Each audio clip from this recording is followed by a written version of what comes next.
So I think we've come a long way from the preparation that we were all, for the most part, speaking in unison about in 2022.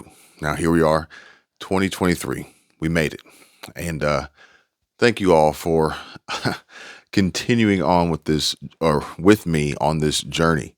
I really do appreciate it. You guys don't even know how happy I am to be able to have you guys here, have the ability to be here with you, really, to have these talks and these conversations and share this information. Now, I did say last year on some videos that I was actually working on a new channel, and that actually worked out to be working on several new channels. Very excited about that.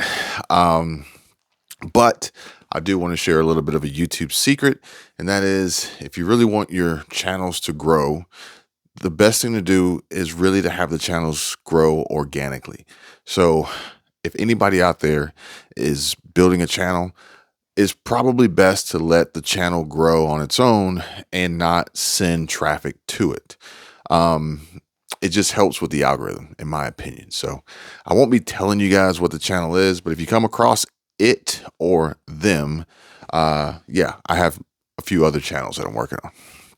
And you can follow along with me on those journeys, and they're covering a variety of different topics, which again, if you're creating a YouTube channel, you may want to try to pick one specific topic or niche to target. Long story, if you're interested in knowing more about the YouTube algorithm, creating a YouTube channel, improving your YouTube channel, growing your YouTube channel, gaining more subscribers, more views, and ultimately making money or more money from your YouTube channel, then feel free to hit me up. January,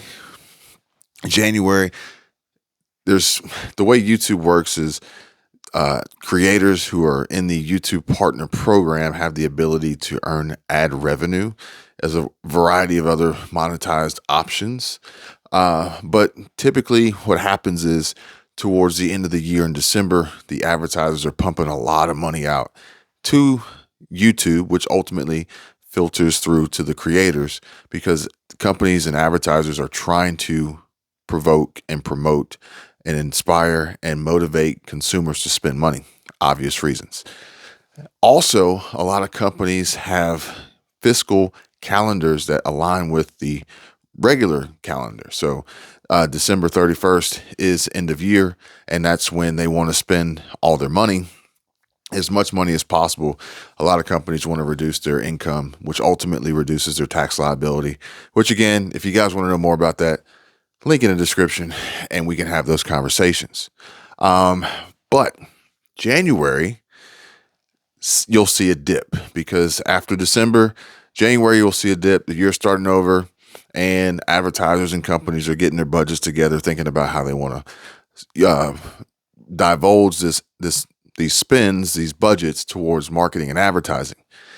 And typically creators will see a reduction in their revenue because advertisers are cutting back and spending less, and YouTube is getting a little bit more aggressive with marketing, so they'll start lowering the prices for the advertisers to bring them in. It's a whole game, which is how the business works. But in my opinion, I look at YouTube channels as a business, and if you want your YouTube channel to succeed and grow, if you align your YouTube channel with the thought process and the 12 basic principles of business, then odds are your channel is going to probably do really well.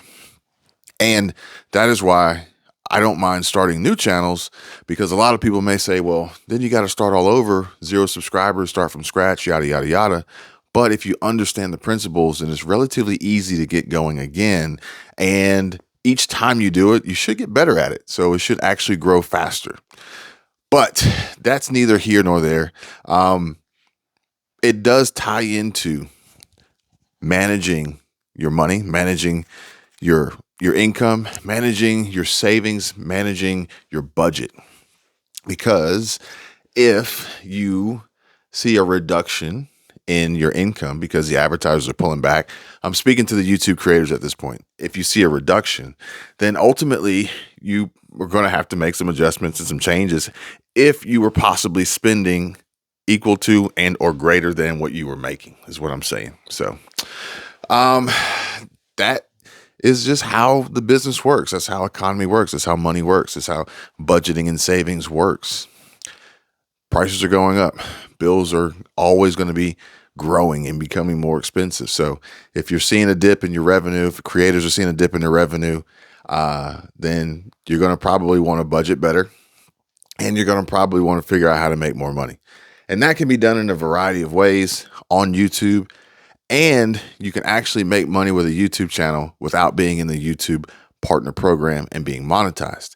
And again, I don't mind sharing any and all of this information with you guys, but I will leave that exclusively for members of the group, patreon.com/Kevin247. Now, I will say for the YouTube creators that are watching, focus on CPM. Focus on CPM. That's all I can say. CPM is a game changer. But much like making these changes to your budget, a lot of folks are trying to prepare for 2023 after having done their best to prepare for 2022. And 2022 saw a huge focus and heavy concentration on food shortages, food insecurities, food supply, stocking up pantries, stockpiling, etc., etc., and for good reason. And honestly, it doesn't mean that right now we should stop focusing on that, but we do have some greater problems that we do need to focus on and prepare for at hand, more so now than we did this time last year. We've seen a drastic change in the job market, a drastic change in the economy, a drastic change in inflation, and it is official, in my opinion, that we're starting this year off in a recession in comparison to last year. Housing market is on technically a decline, and so the stock market as well. There's a lot going on. Cryptocurrency is down. There's a lot of uncertainty. There's a lot of fear. There's a lot of panic, worry, and folks, I would say, probably have high levels of anxiety and stress as they're trying to figure out, plan, prepare, navigate these tough times. But I wanted to bring you guys a little bit of advice. And I normally don't do that, but I feel as though this is sound advice, and take it or leave it. You do not have to do what I say. You can say I'm crazy if you want. That's fine. Been there, done that. It's okay. But I do want to give you like two pieces of advice. The first piece is, it's ironic that I'm going to say this. The first piece of advice is don't believe everything you hear. So with that being said, I'm about to tell you something. So you kind of got to take it with a grain of salt of don't believe everything you hear. Really odd, but I got to put that disclaimer out there. Don't believe everything you hear. I actually watched a YouTube channel just a minute ago. The reason why I watched it is because on one of the new channels that I'm working on, it's gaining traction. And it's gaining traction, so I'm looking at the analytics. Folks, if you're growing a YouTube channel and you're not studying the analytics, then study the analytics. That's all I can say. So I'm looking at the analytics, and I see that there's two other videos suggesting this video, and this video is doing pretty well. So it's doing pretty well. And I'm looking at the analytics. I'm looking at the keyword search terms that it's ranking for, which is good because it's ranking for the keyword search terms that I want it to rank for, which means that the video is aligning with the YouTube algorithm and the audience and is hitting the mark, which is probably why it's doing so well. And then also, I'm looking at the suggested videos to make sure that the videos that are suggesting it are similar in content and style and niche and audience for this particular content. And one of them I clicked on just to see what they were talking about. Now, I don't want to copy creators. I don't like to copy creators. I really don't like to watch creators because sometimes it can kind of like seep into your creative process. And I want to be as original as possible. So I typically try not to do that. However, I looked at one and I'm not going to lie. The entire video was a video that you probably shouldn't listen to. I said, believe half of, believe half of what you see and none of what you hear. And in this instance, that was entirely true. Now, all I can say is that, folks, if you are watching this video, if you are trying to prepare financially for the economic struggles that 2023 could potentially bring, then I urge you to seriously consider approaching this with extreme caution and treading lightly. Don't make any drastic, sudden changes, any huge moves, unless perhaps maybe some of the uh, strategies and behavior and habits that you have in place now are extremely volatile and dangerous for you. Then perhaps maybe everything else should be taken with a grain of salt. And I highly urge and encourage folks to gain as much knowledge and education as possible and try to get a second opinion, try to get a third opinion. If a particular channel, video, creator, content creator, news article, hearsay, friend, coworker, family member, whoever, whatever it may be, says something, why don't you try checking that out? Check the reference. Try to get some pros and cons, two sides of every coin, basically. And that's leading into preparing financially for 2023. 2023 is going to be tough. You guys may have seen the video I put up yesterday or the day before, depending on when I upload this video. And I was at a Kroger grocery store shopping center. And we were at Kroger, and then we were heading over to Jersey Mike's to get subs before New Year's Eve. That was that. The parking lot was full of abandoned shopping carts. And ultimately what it boiled down to was there were no employees to return the carts. And, plus some of the shoppers were extremely lazy and couldn't even put them in the cart return. So they just leave them in the parking lot, only for these carts to, one, take up parking spots so people can't park, perhaps maybe driving people away from going to this Kroger, ruining their chances of increasing their sales and business, but also having these carts rolling around and dinging up doors and stuff like that. It's just kind of ridiculous. It's kind of lazy. It's extreme laziness. It's kind of rude. So also the the online order system for Kroger, that was kind of like really, they had a lot of volume. And so it was like a 30,000 foot view and picture of what was happening real time with our jobs market, with our economy, with the future of what we're possibly going to see rolling out very, very quickly in 2023, which that is going to be, in my opinion, extreme pressure pushed down on possibly lower paying, lower tier jobs and employment positions and things like that. Well, why is that so important? Well, it's so important because this is going to either provoke people. Here's my opinion. It's going to provoke people to either do better, which I told you that there's 5 basic ways of preparing financially. Number 1 was make more money. Continuously try to make more money. So it's like either people are going to try to do better and make more. That's my opinion. Or they're not. So it's pretty much how it goes. You're either going to try to make more money or you're not. Either way, the same rules apply. But you guys are free to do what you want.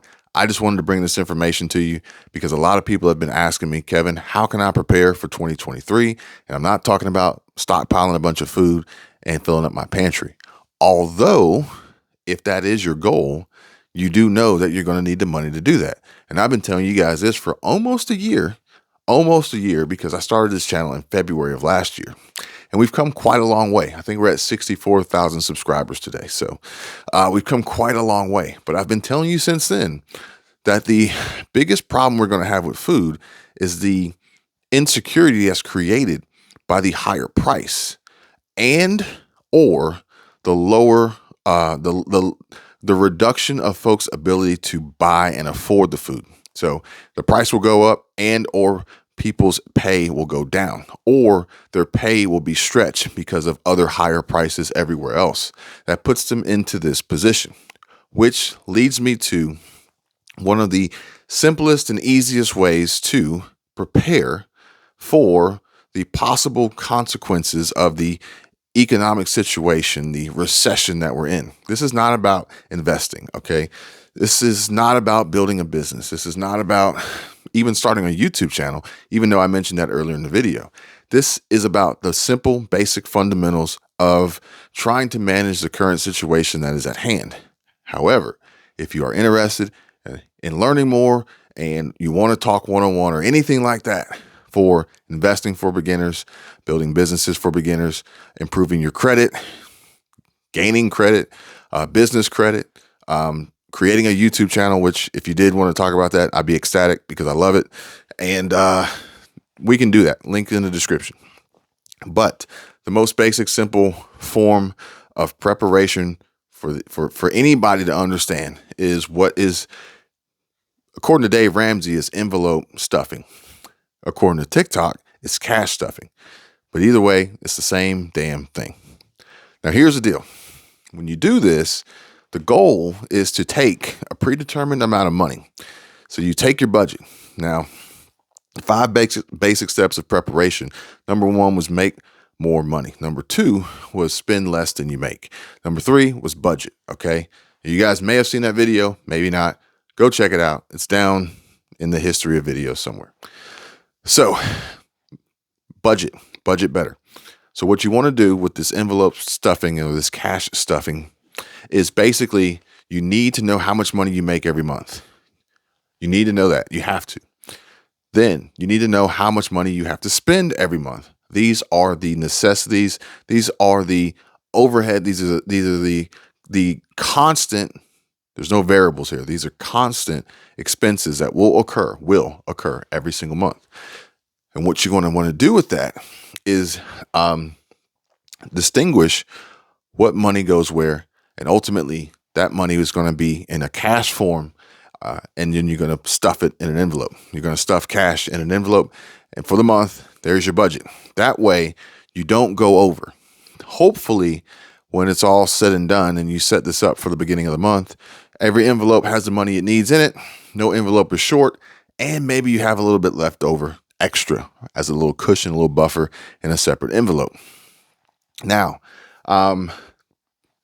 sounds simple, sounds easy.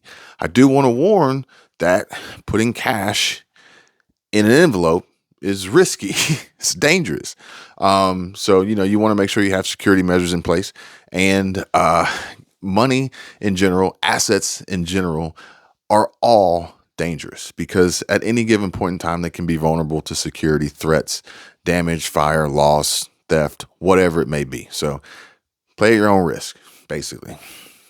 But if you're trying to figure out the simplest and easiest way to get on track with a budget, this may be the route that you take. Now, the other question that comes with this is, well, what about online payments and different things like that where I can't use cash online?